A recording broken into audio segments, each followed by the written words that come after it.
Ito yung flattening machine namin guys na aming in-overhaul dahil nagkakaroon ng problema yung belt niyan.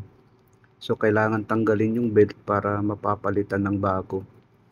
Kaya talagang maano talaga yan, matrabaho talaga yan kasi nga tatanggalin mo ang lahat ng mechanical parts para matanggal mo yung belt.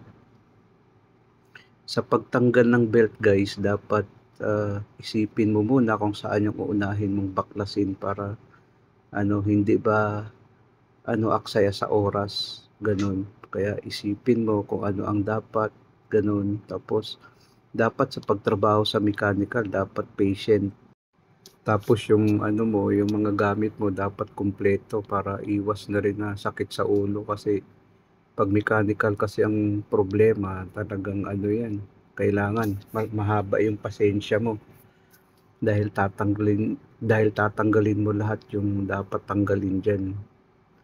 Ganun guys sa pagtrabaho ng mechanical. Ganito kasi yung trabaho ko dito sa ibang bansa dahil electromechanical yung position ko, kaya yung mechanical din tinatrabaho din namin. Yan kasi guys ay flattening machine namin yan na kailangan tanggalin yung sa taas, yung cover na yan para matanggal yung belt.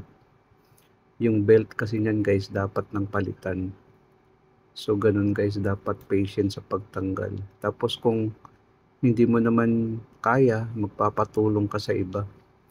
Pero yung time na yan guys, kaya ko pa naman gawin. Yung yung paglagay lang sa baba.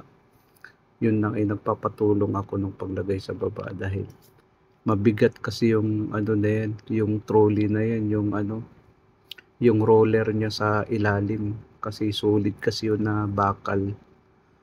Kasi nga flattening machine na yan. Diyan kasi dumadaan yung chicken tapos pinaplat niya para para yung thickness mababawasan yung thickness ng ating product.